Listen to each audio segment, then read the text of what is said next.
저는 오후 5시에 부름받은 일꾼입니다. 왜 웃으세요? 왜 오후 5시에 부름받은 일꾼인 줄 모르시죠? 왜 그 이야기를 하는지. 저는 28살 때에 제 아내를 만나게 되었고, 제 아내를 통해서 교회 나간 지 5년 만에 예수님을 저의 구세주로 영접을 하였습니다. 그 당시에 사업을 하고 있었는데, 구원을 받고 난 다음에도 제대로 크리스찬의 그런 삶을 살지를 못하고 세상 사람들이 살아가는 그 방식으로 제가 사업을 하면서 지냈습니다. 그런데 그 뒤에서는 제 아내가 13년 동안을 저를 위해서 기도를 했습니다.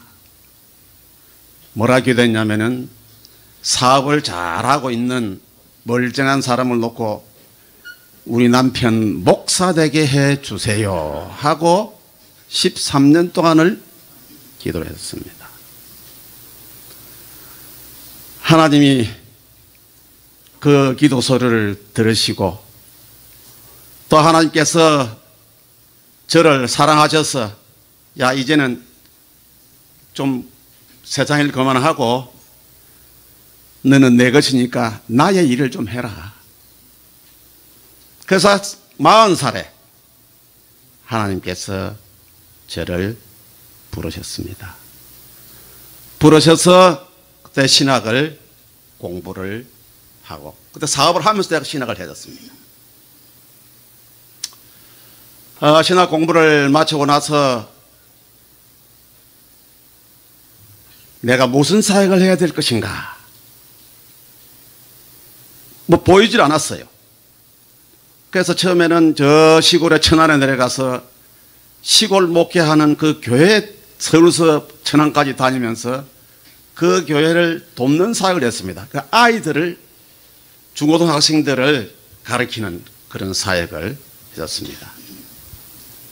그러다 사업차, 제가 중국에 사업차 갔다가 하나님께서, 야, 너 이제 이런 일 그만하고 완전히 돌아와.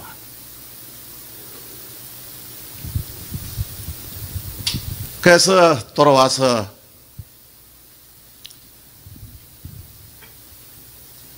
국내 목회가 아니라 선교사로 가라는 그러한 소명을 저에게 주셨습니다. 그래서 이제 선교지로 이제 가기 전에 8개월 동안 GMTC라는 곳에서 선교 훈련을 받고 선교지로 떠나게 되었습니다.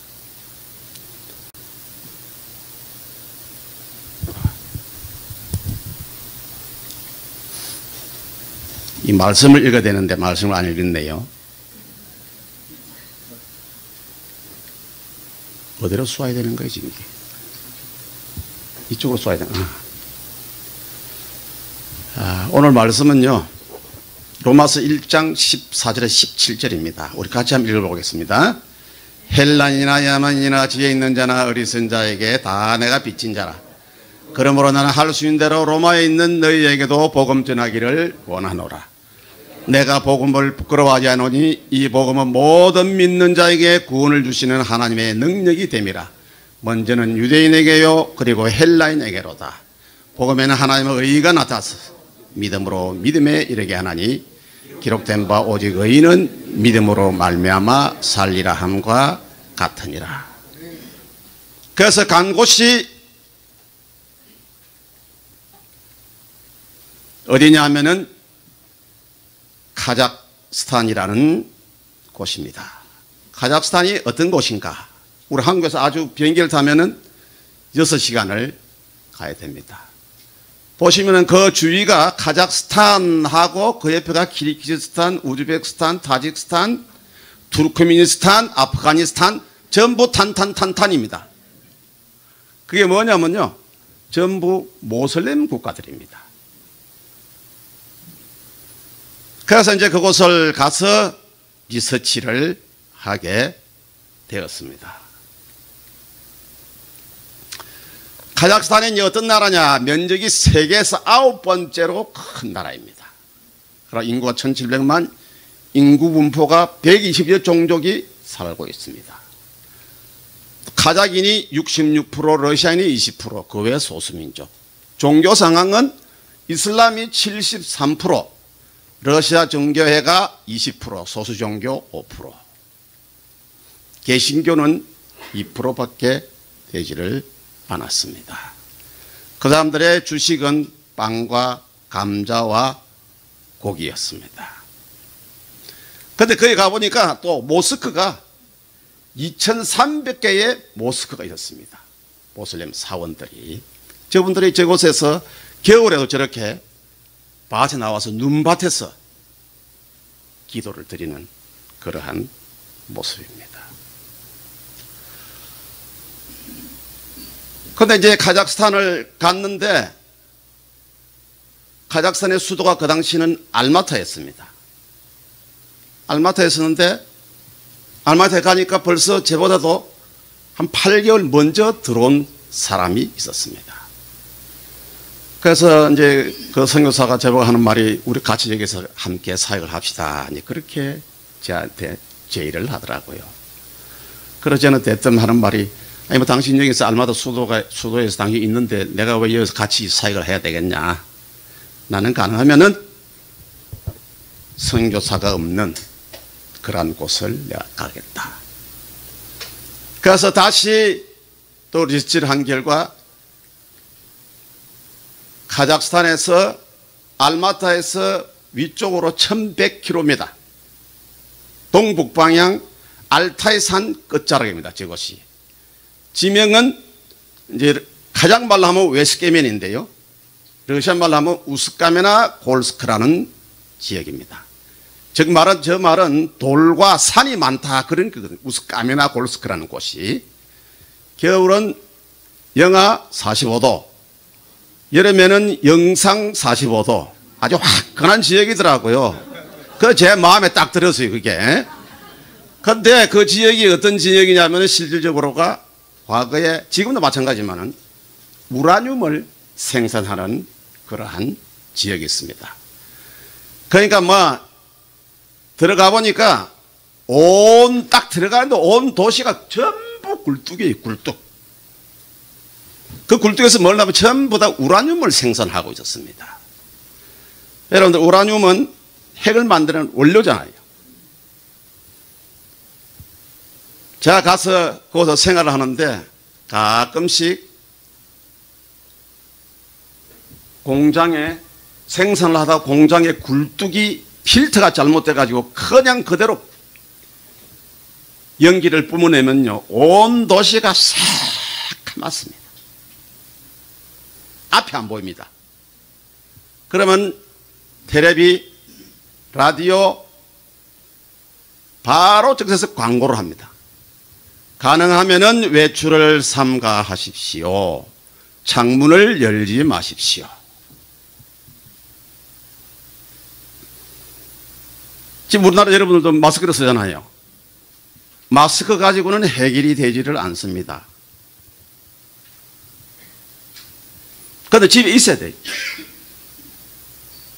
그래서 카자흐스탄 전역에서 암 환자가 제일 많은 곳이 바로 우스카메나 골스크라는 곳입니다. 그래서 정부로부터 모든 그 시에 사는 사람들이 공해 수당을 다 받도록 되어 있습니다.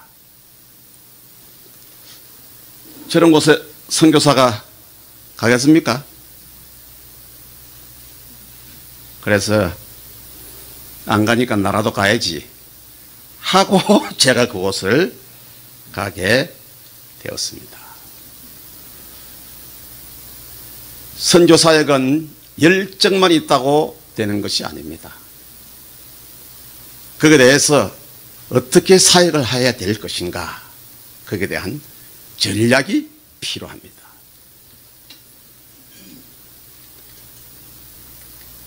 내가 잘 안 되네. 그래서 처음에 사역 전략을 세웠습니다.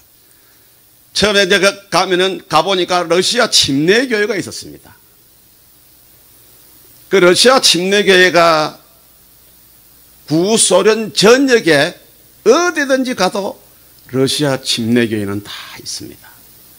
그래서 이 사람들한테 먼저 도움을 좀 받아야 되겠다. 그래서 사회 참여 사역을 하고 또 한글 학교를 통해서 폭넓은 교제를 해야 되겠다. 언어는 러시아 언어를 공용은 러시아 언어를 사용을 해야 되겠다. 그 교육 도시라서 또 청년들이 많이 들어가 보니까 그 청년 사역에다 중점을 두고 사역을 하자. 교회 사역에서는 새생명 성경 공부, 제자 양육을 중심으로 사역을 한다. 그 다음에 이제 소명자들을 발굴해서 신학교를 보내서 그 다음에 졸업하고 오면은 지교회를 세워서 그 사람들에게 교회를 맡긴다. 그 다음에 3기 사역부터는 현지인 사역자에게 위임한다. 위임하고 그 다음에는 떠난다. 제가 9가지 사항을 미리 떠나면서 계획을 세웠습니다. 여러분, 선교사는 나그네거든요. 선교사는 그곳에 가서 선교를 해서 교회가 세워지면은 그것을 이양을 하고 떠나야 됩니다. 즉 현지인이 그 사역을 맡게 되면은 결과적으로 그 교회가 토착화가 돼서 저희들보다도 더 많은 열매를 맺으며 사역을 할 수 있기 때문에 우리는 떠나야 됩니다. 그래서 이제 떠나기 전에 여러 가지 사역에 필요한 자료들을 이제 많이 가져갔습니다. 특별히 그곳은 공산주의 또 모슬렘 그런 나라인데 이래 가서 리서치를 해보니까 이 공산주의 사상 들은 사람들, 즉 진화론자, 유물론자들, 그 사상이 어리로부터 어른까지 전부 다 그 사상으로 물들어 있었습니다.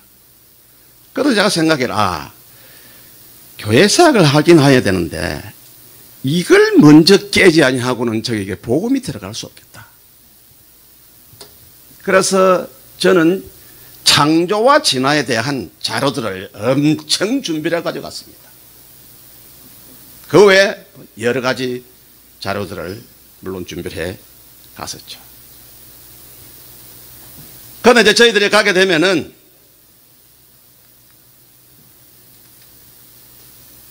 저희 아내하고 두 딸입니다. 검은 옷 입은 딸이 큰 딸이고요. 작은 빨간 옷 입은 딸이 둘째 딸입니다.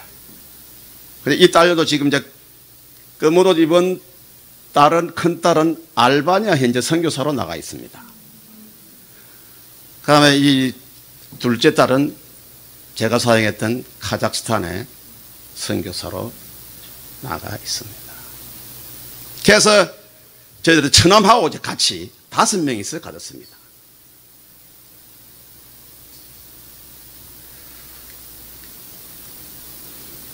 가서 처음에 제가 현지 교회에 간다 그랬잖아요. 이 사람들이 침례교회 교인들입니다. 그곳에는 침례기도들이요, 어떤 사람들이냐면은 구소련 공산주의 시절 레닌 공산주의 시절 때에 그런 핍박 가운데서도 믿음을 지켜왔던 그러한 사람들이었습니다. 저 사람들이 침례를 받는 과정이거든요. 지금 물에 사는데 겨울에 캄캄한 밤에 공산주의 시절 때에 산에 들어가서 얼음을 깨고 거기서 침례를 했던 그러한 사람들입니다. 그것뿐만 아니라 그 당시는 레닌이 전부 성경은 다 그냥 불태웠거든요. 성경이 없으니까 노트에다가 성경을 기록해가지고 그것을 돌려가면서 성경을 읽고 신앙생활을 한 사람들입니다. 또 그뿐만 아니라 그 당시에는요, 저 교회를 다녔다. 학교에서 퇴학을 시킵니다. 둘째는 배급제잖아요. 배급에서 다 제호시켜버렸습니다. 그런 핍박 속에서도 이 사람들은 믿음을 지키고 그 당시에 있었어요. 제가 교회를 개척하기 전 2년 3개월 동안 이 교회를 다니게 되었습니다. 그래서 그분들로부터 많은 참 믿음이 뭔가를 그곳으로부터 참 많이 배웠습니다. 저분들을 통해서. 그러면서 이제 어느 사역을 했습니다. 왜냐하면 이제 정책이 선교사는 무조건 가면은 다른 거 하지 않고 현지 언어를 2년 동안은 배워야 되는 거예요. 그걸 배우지 않으면 안 되게 돼 있습니다. 그래서 이제 현지 언어를 러시아어를 배우는데 저는 조금 이제 러시아 언어를 배워보니까 무슨 생각이 들었냐면 야 이거 내가 이 설교를 러시아 언어로 한다? 이건 안 되겠다 싶더라고요. 제 딱 감이 왔습니다 그냥.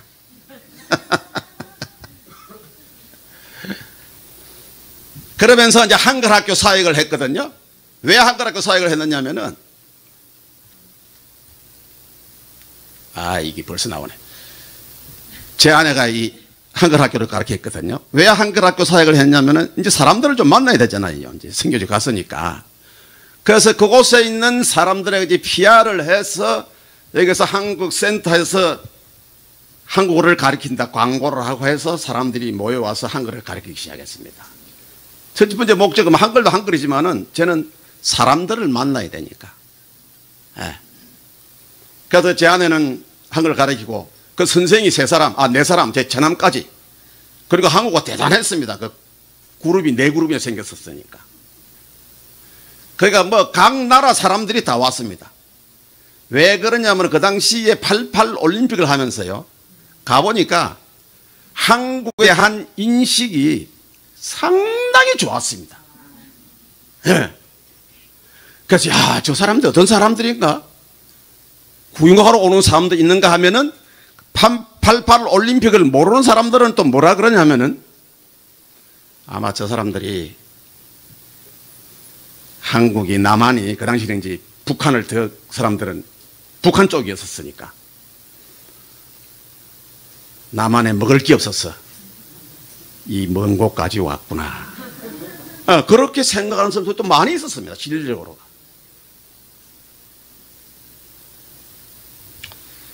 그래서 한글 학교를 하면서 찬송도 또 가르치고 성경 읽는 것도 가르쳤습니다. 저희들이. 그래서 침례교를 다니면서 침례교도들은요 사람이 갔는데 본체 만찬을 했습니다. 그걸 장장 한 6개월 이상을 인사를 해야 돼. 인사를 안 해요 이 사람들은. 근데 한 6개월 지나고 나니까 그 당시는 목사가 없었습니다. 교회에 집사가 있었습니다. 집사가 설교를 했었습니다. 이 사람들은 예배가 첫 번째 시작 예배 설교가 있습니다. 5분 메시지. 한 사람 집사가 나와서 5분 메시지를 합니다.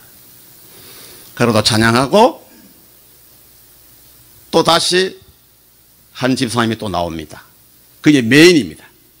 한 20분가량 설교를 합니다. 그 다음 또 들어갑니다. 그러고 또 좀 이따 다 세 번째 사람이 집사가 나와서 또 설교를 합니다. 찬양 설교 이래가지고 정확하게 예배는 2시간을 드립니다. 시계도 없었습니다. 그 사람들이 보니까 시계도 없는데 어떻게나 잘 맞추는지요. 기가 차더라고. 제가 시계를 재었어요. 그런 사람들인데 6개월 지나니까 그 집사님이 저보고 내가 이야기했지. 나 선교사다. 이제 말이 조금 이제 열리기 시작했었으니까.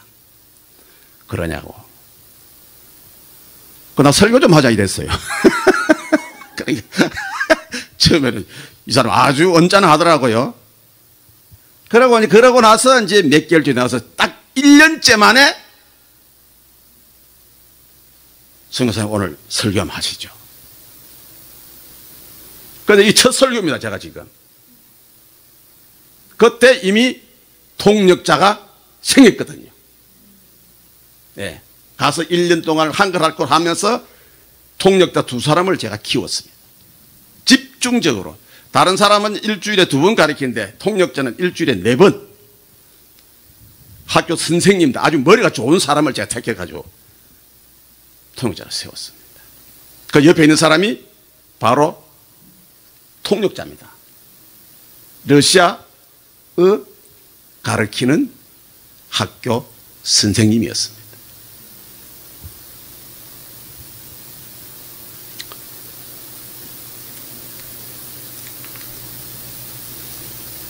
그러고 사람들을 또 알기 위해서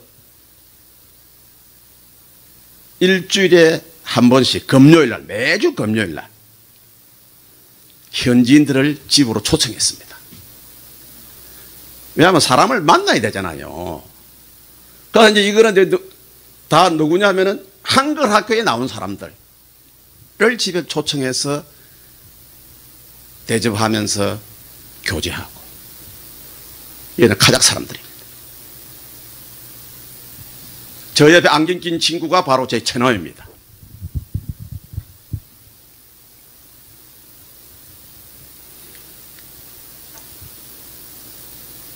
이게 뭘까요? 쟤는 목사 가운을 입고 있죠. 제 아내하고 딸은 한복을 입고 있는데, 그런데 옆에는 카자흐 사람들인데 전통 의상이거든요. 그 나라의 민족의 날입니다. 민족 행사의 날이거든요. 그럴 때는 자기들 전통 옷을 입고 나와서 페스티벌을 하고 있습니다. 그래서 쟤는 이제 입을 게 없어가지고 가운을 입고 쟤는 나갔죠. 자기들이 뭐 가운인지 뭔지 모르니까. 그래서 한글 학교를 통해서 저희들이 이제 뭐 노래를 가르치고 이러니까 이것이 이제 소문이 났어요. 제 아내가 이제 솔리스트였거든요. 그래서 소문이 나가지고 국가 행사 때마다 초청을 해가지고 노래를 하게 하는 거예요. 그 바람에 쉽게 말해서 이제 정부 위에 있는 높은 사람들에 있는 사람들하고 많이 만나게 되었습니다. 제가 아주 교제가 그분들하고 잘 되게 됐죠.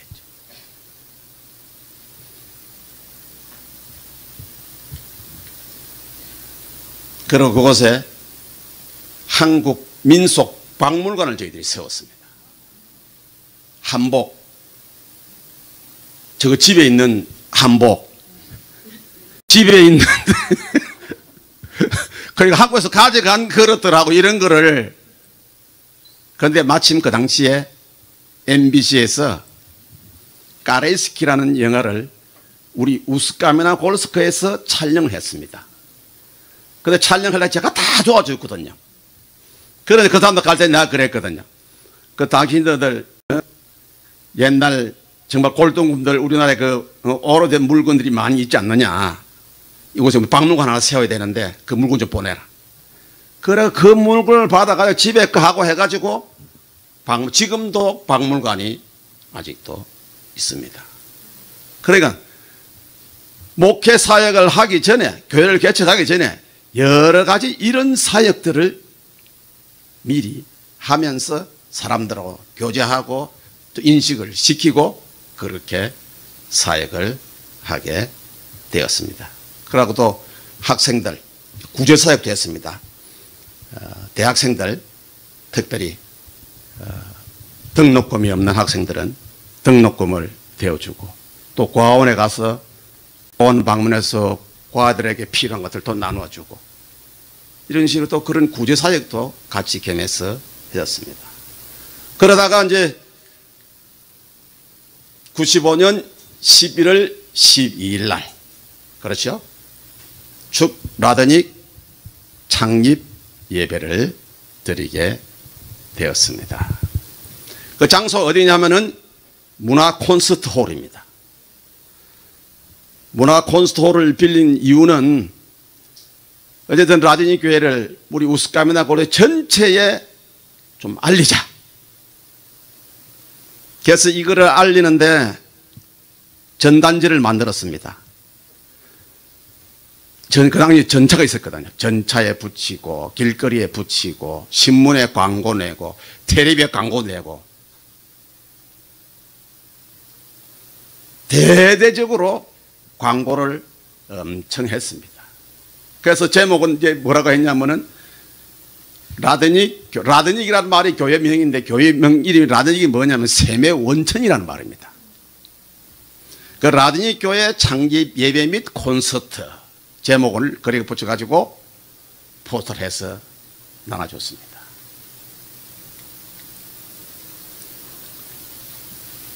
이제 창립 예배 과정인데 처음에는 콘서트를 했죠.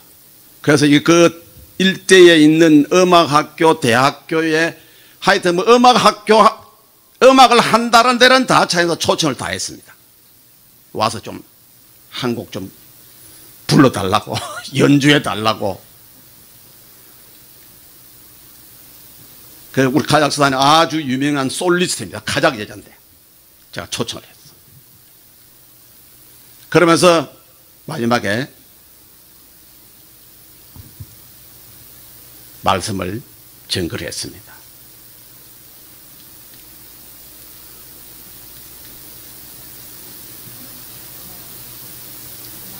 몇 명이나 될까요?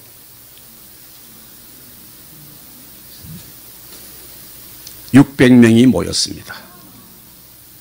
제가 가져갈 때 물건을 가져갔다 그랬잖아요. 그 당시에 우리 해외 선교부에 러시아 성경이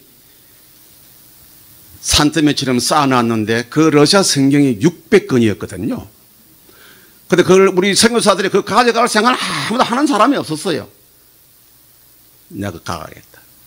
그래서 갈 때 그 짐을 다 싣고 제가 가지고 갔습니다. 딱 600권인데 그날 온 사람들 한 권씩 다 성경을 나누어 줬어요.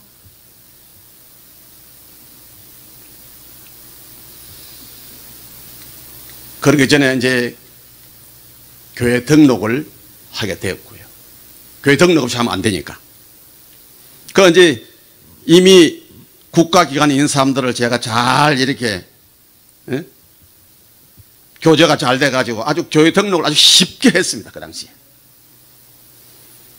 그래서 그날 예배를 마치고 내일 우리 15번 학교에서 예배를 드리는데 여러분들 600명 여러분을 다 초청합니다. 우리 교회 오십시오. 광고를 했거든요. 마지막에. 그 다음날 모인 사람입니다. 56명.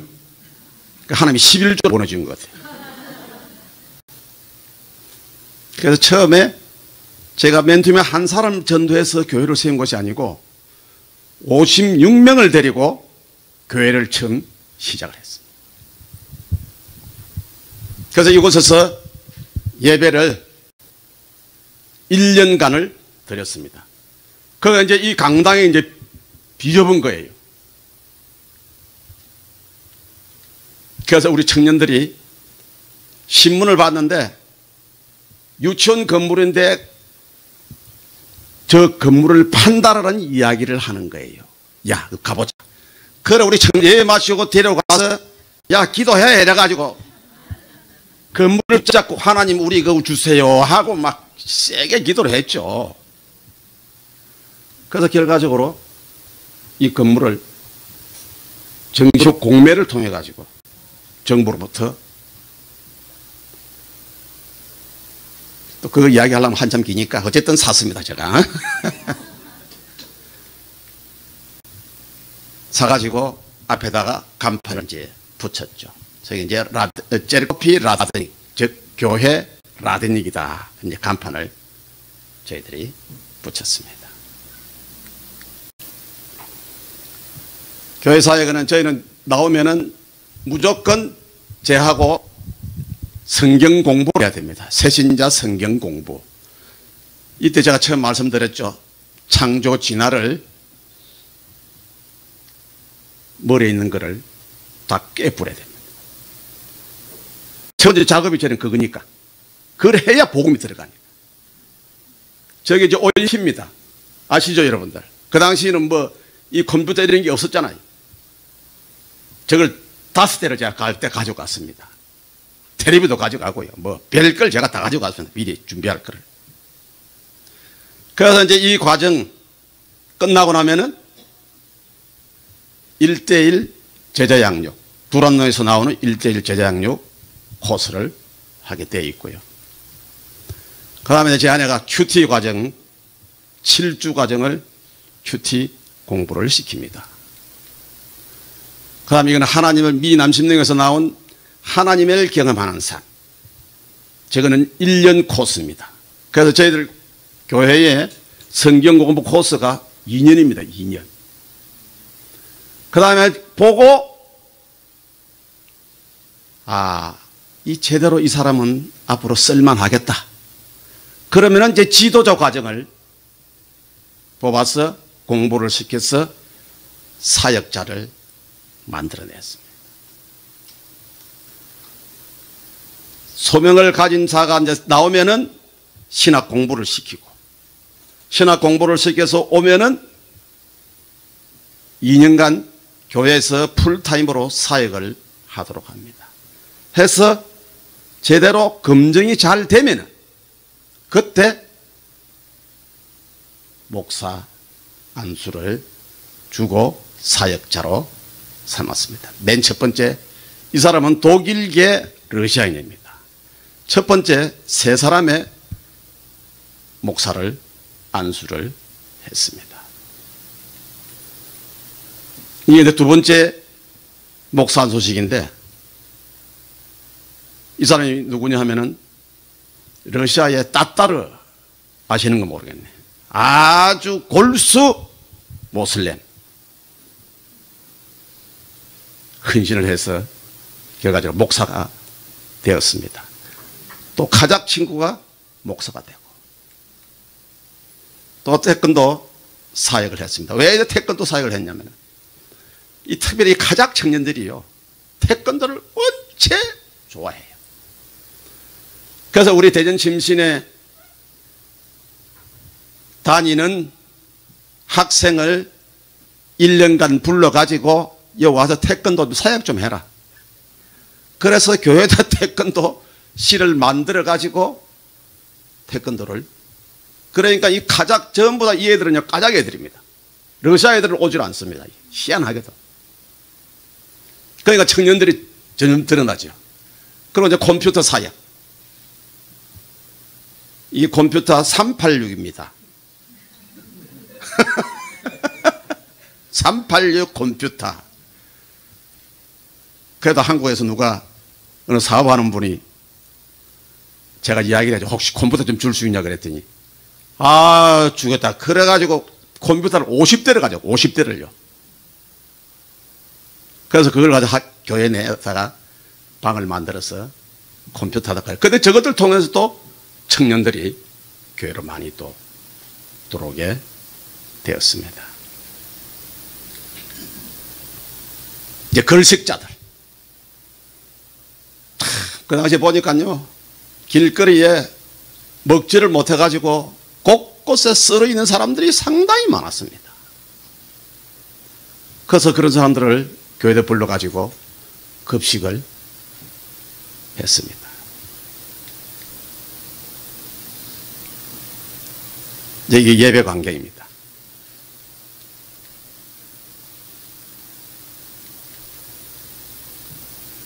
청년 예배. 우리 주일학교 예배.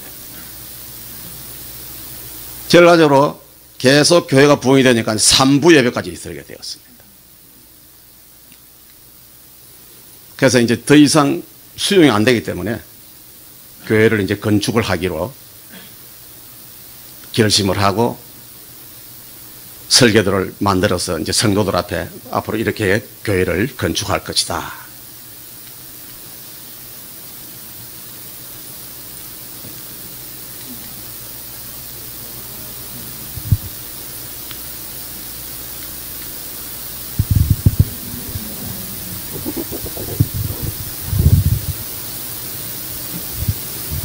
이제 교회 건축이 되니까 성도들도 늘고 또 우리 사역자도 생기고, 제가 처음부터 제가 그랬거든요.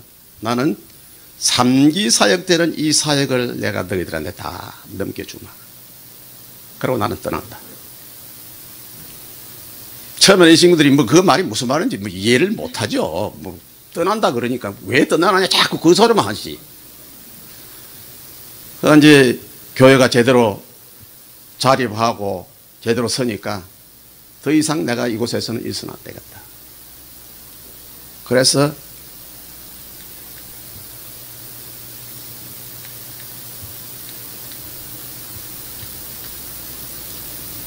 그러면서 이제 지교회를 세웠습니다. 그런 가운데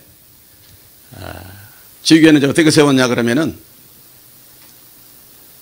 전도 폭발, 교회에서 전도 폭발을 해서 거기에서 이제 제대로 된 헌신자가 나오면은 그걸 팀을 만들어서 그 우리 주위로 한 200km까지 시골에 좀 큰 시골마다 다니면서 전도를 하고 그 전도에서 열매가 생기면은 그걸 통해서 교회를 세웠습니다. 그래 지교회를 그래가지고 6군데의 지교회를 세웠습니다. 이거는 뭐냐면 제가 처음에 지교회 가가지고 성도들을 모아놓고 가르치고 그 당시 성도가 아니죠.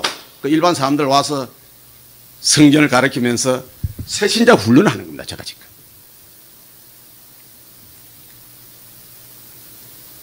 이 친구는 러시아 친구인데 목사 안수를 받았습니다. 그래서 레니나골스크라는 도시, 레니나골스크가 뭐냐면 레닌의 도시라는 곳에 저희들 교회를 세웠습니다. 그래서 그 친구가 이제 사역을 하게 되고 그래서 6군데의 교회를 세우고 그 다음에 마지막에 우리 볼프 블라지미르 독일계 러시안이라 그랬잖아요. 이 사람에게 사역을 100% 위임하고 저는 떠났습니다.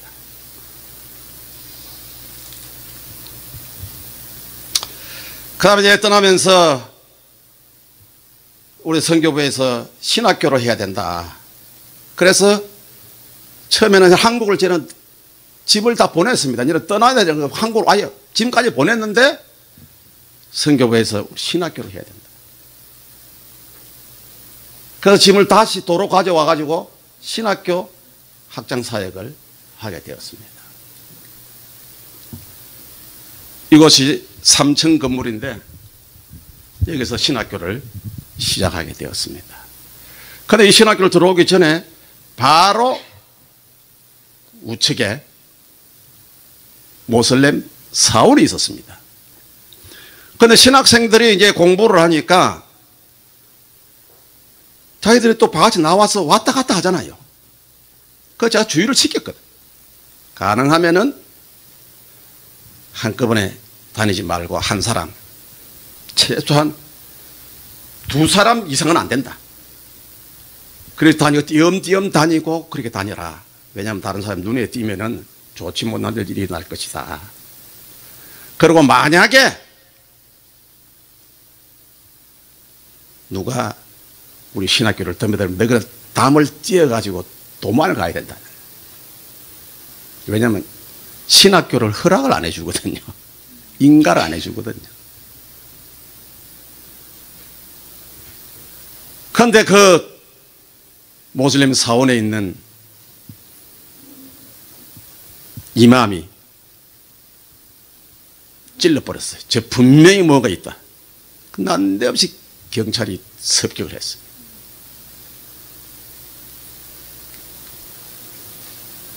이제 신학교에서 여기서 가르쳤거든.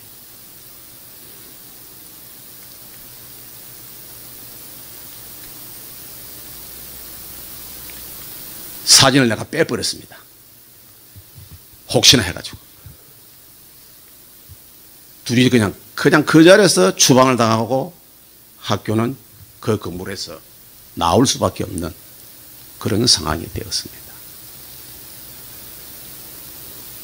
그 7년 사역을 했는데 저희들이 2년 과정입니다. 그러니까 3기 학생을 내보냈죠. 그래서 저희들이 출신들이 나가서 교회를 세우기 시작을 했는데 지금 현재로 중앙아시아 일대에 저희 신학교 출신이 100개의 교회를 세워놨습니다.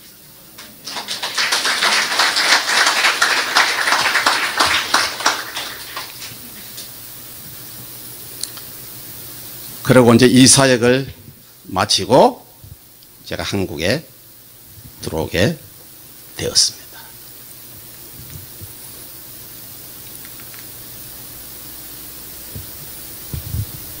이제 이 온 자들에게 가라. 신명기 10장 19절에 보면은 쉬운 성경에는 이렇게 써놨어요. 여러분은 외국인을 사랑해야 하오. 이런 여러분도 이집트에서 외국인이었기 때문이요. 제가 신학교를 떠나기 전 2년 전부터 내가 한국 들어가면 무슨 사역을 해야 될 것인가. 왜냐하면 이제 100세 시대잖아요. 그렇죠?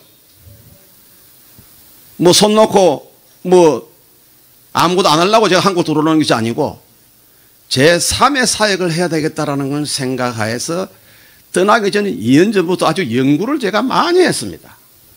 과연 내가 앞으로 들어가게 되면 무슨 사역을 해야 될 것인가.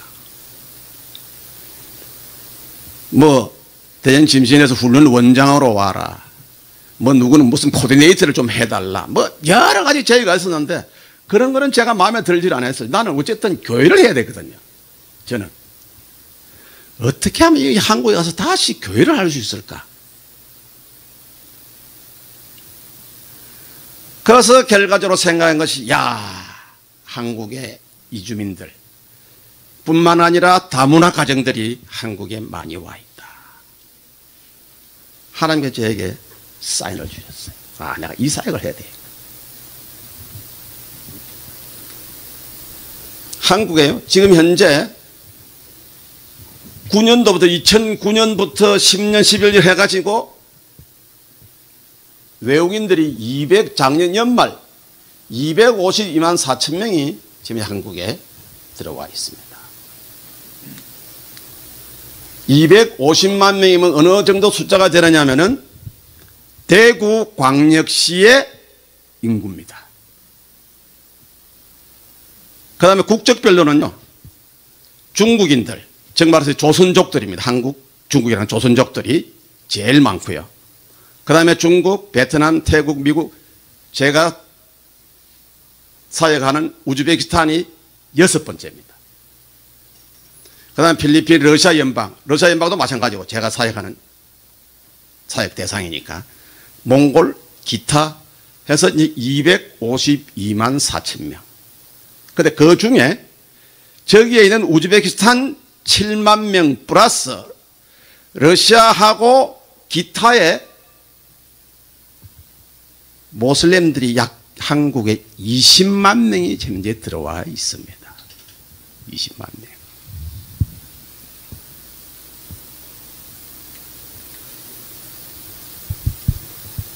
그런데 한국 경제에서 뭐라고 이야기를 하느냐면요, 2050년까지 840만 명이 더 들어와야 한다. 왜냐? 우리나라는 고령합니다. 계속 고령화되고 있는데 아이들을 낳질 않죠. 그런데 공장은 많이 생기고 하니까 인력이 지금 부족하거든요.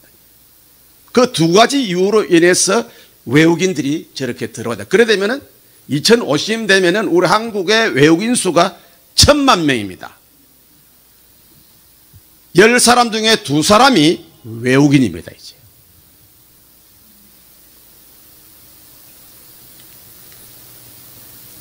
그래서 공장들은 뭐라 그러냐 하면요, 우리 공장의 절반이 외국 노동자다. 이들이 떠나버리면 공장이 일을 못한다. 지금 이렇게 아우성을 칩니다, 지금. 우리나라 산업이 안 돌아갑니다, 지금 현재는 이제. 저래 돼버리면.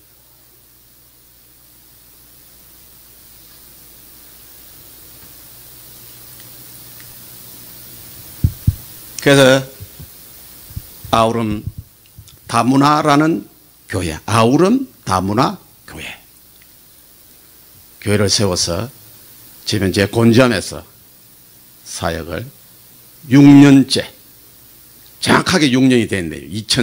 2014년도 4월 20일인가? 20일 날 교회를 세웠습니다.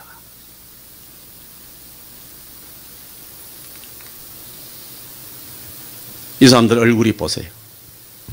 어느 나라 사람 같습니까? 우리 교인들입니다.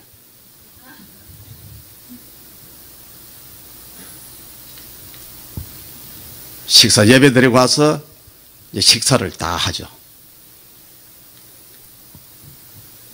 아이들 얼굴은요, 우리 주일학교 아이들입니다. 다 아주 이국적이죠, 아이들이. 그래서 역시 또 이 사람들에게도 제가 새신자 훈련을 처음 들어오면 무조건 새신자 훈련 제가 시킵니다.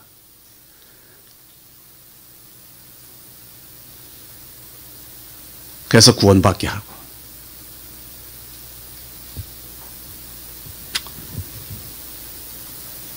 저희들의 궁극적인 목적이 뭔가? 아우름 다문화의 교회의 궁극적인 목적은 이 사람들을 케어해서 복음 전해서, 근데 이 사람들은 언젠가는 다시 본국으로 비자 기간이 되면 다 돌아갑니다. 그동안에 6년 차 되는 시점에 지금 내가 계산을 해보니까 지금 450명이 지금 거쳐갔습니다. 왔다가 기간 되면 갔다가 또 왔다가 갔다가. 이들에게 어쨌든 들어오면은 복음을 증거해서 거듭나게 하고, 거듭난 그들이 신앙생활을 하면서 이곳에서 말씀을 배워서 다시 본국으로 돌아가면은 이제 그곳에 가서 자기들이 선교사의 삶을 살도록 만드는 것이 저희들의 궁극적인 목적입니다. 이들을 훈련시켜서 자기 나라, 모슬렘 나라에 가서 자기들이 모슬렘의 선교사가 되는 거예요, 이제.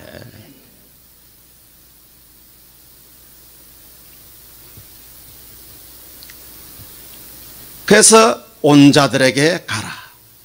가서 그들에게 복음을 전해서 그들을 잘 케어해서 그들이 복음을 들고 자기 나라에 가서 하나님의 일을 할 수 있는 그런 자로 만드는 사역.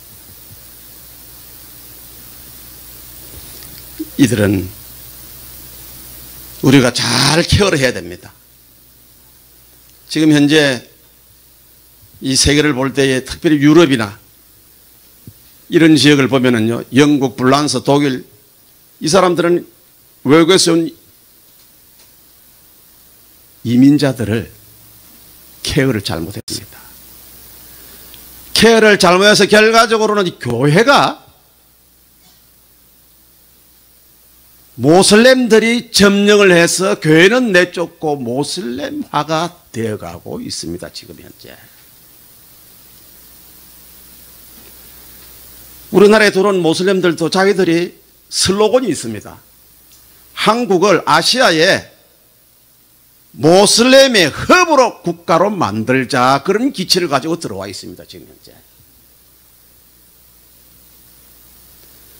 정말 우리가 그런 위기의식을 가지고 곳곳에 이러한 교회들이 세워져서, 왜냐하면 우리 곤자면 곤자 혼자 제가 할 수 있, 부산, 우리나라 전역에 지금 뿔뿔이 흩어져 있는데 곳곳에 다 있습니다, 지금. 그래서 저는 다니면서 하는 말이, 우리 특별히 선교사들, 사역자들에게 와서 우리 이 사역 좀 하자. 이런 국가가 어떻게 대책을 세울 수가 없습니다.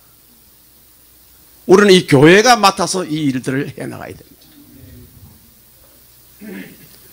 그래야 이 모슬렘의 파도를 해치고 우리가 나아갈 수가 있는 것입니다. 여러분 모두가 다 그런 생각을 가지고 모슬렘을 어떻게 하면 물리칠까? 아니면 모슬렘들을 어떻게 하면 기독교인으로 만들까? 그런 생각을 하면서 살아가는 여러분들이 되시기를 축원드립니다. 기도하겠습니다. 제 기도 제목은요, 국내에 들어와 있는 중아시아 이주민들이 복음을 듣도록, 또 한국의 이주민 선교 사역을 감당하는 일꾼들이 많이 세워지도록, 또 복음을 들은 국내의 이주민들이 본국으로 돌아가서 선교사의 사명을 잘 감당하도록, 이게 저의 기도 제목입니다. 함께 기도하겠습니다. 하나님 아버지, 오늘 저를 또 세우셔서 우리나라에 들어와 있는 이 나라 가정들, 이주민 가정들, 이들을 어떻게 하면 저희들이 복음을 잘 전가할 수 있을 것인가, 어떻게 저들에게 복음을 전가할 것인가. 아버지 하나님, 저희들이 바라고 원하는 이 기도 제목들이 실제로 살아서 역사하게 인도하여 주시옵소서. 우리가 저들에게 복음을 전가해 주시옵소서. 저희들을 잘 케어서 하나님의 사람으로